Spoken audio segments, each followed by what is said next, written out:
Hi there, Christopher Thunder here from the world's dirtiest workshop, International. Now, I'm here in Sabah, Borneo, East Malaysia, and normally you'd find me in Dallas, Texas. There are a lot of consistencies between Borneo and America. And that is that packages come in two different kinds. There's the package that you can open up just by getting your finger in the middle of it and popping it. And then there's the package, and this is not one of those, but there's the package that's totally sealed and so tough that unless you use a heavy pair of scissors or a knife, okay, be very careful with a knife, you're likely to cut your hand. So I prefer the ones that you can open and inspect, and even some of these are so tough that you can hurt yourself trying to get in there. You just have to be very careful. That's pretty common for everybody who's out there working on their stuff. If you're trying to repair something, replace something, getting past the packaging is number one. Use a lot of caution. Yeah, remember that packaging can snap back and cut your hand, and you'll bleed, and it'll be very bad for you. Now, number two, just about every doorknob and key set, okay, has one, a doorknob set and two, a latch, right, and a key of some kind to release the knobs. Now, I've got my very best glasses on, and there's a simple set of instructions usually. Yeah, see there, number two, it says insert the tool right under the ball of the knob. So what I'm going to be doing is looking for a way to insert the tool. Now the tool's not going to go in there right away. So I'm going to try turning the knob until there's an opening. Oh, there's one, right there. Then I'm going to insert the tool. Looks like it'll only go in horizontally. Oh, there's another hole. Maybe I have to lift that or pry that. Not really sure. Does it say lift or pry? Use installation tool to depress catch and pull inside knob. It says depress catch, okay, depress catch. So maybe push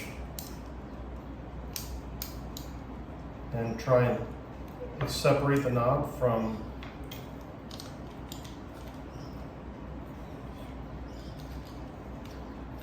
try again. So there's the catch.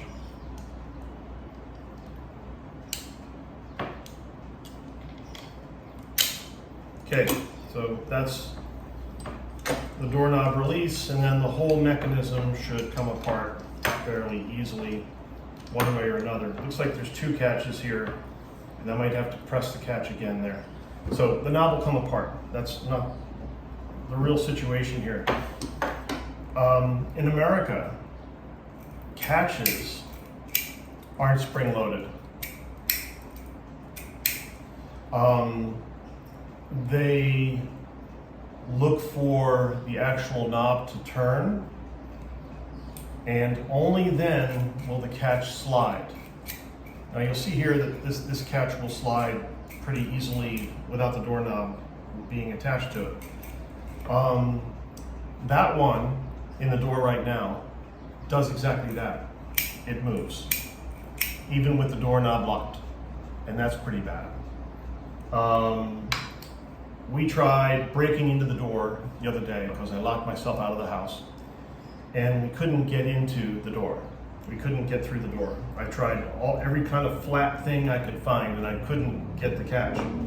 But a 15-year-old girl who helps out with the family very often, she came over with a coat hanger, and she put a little bend in it to the one side, which allowed her to get between the door and the door frame. So here's the door and the door frame. She got in between the door and the door frame, and then she got behind, okay? She got behind the latch, and then she turned the hook and lifted.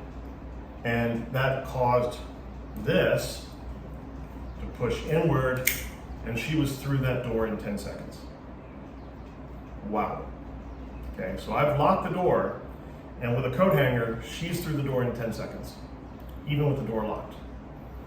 Now, we have a special needs kid around here, and the last thing I need to learn is that special needs kid has learned how to use a coat hanger, because then locked doors mean nothing.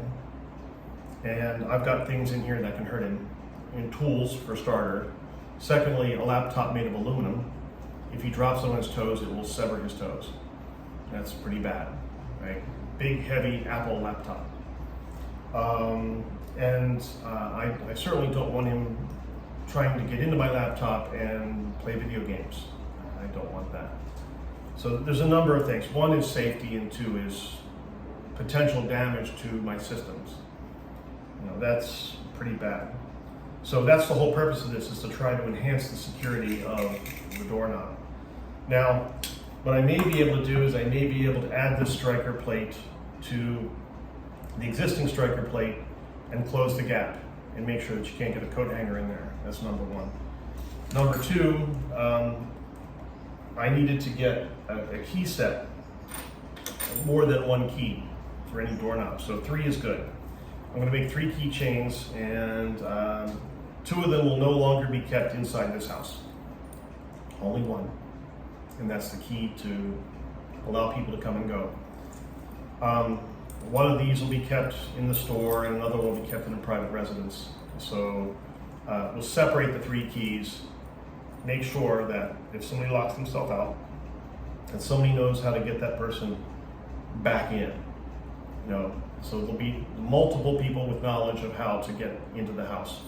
And the keys will be labeled. They'll be labeled and hidden somewhere where people will regularly look at it and find it and go, oh yeah, that's the house key, and then shut the door and, you know, lock it or whatever. So you need knowledge, you need repetitive knowledge of where those keys are, and you need people with that knowledge who are easily accessible to open up the house when necessary. Otherwise, you're going to lock yourself out of your house, and then you're going to need a 15-year-old girl with a coat hanger to get you back into your home. Yeah, that's the world's dirtiest workshop for you. So I got some work to do here, and I got to figure out how to get this all into the door without breaking it or losing it, and we'll go from there. Thanks for watching me, Christopher Thunder, from the world's dirtiest workshop. Bye-bye.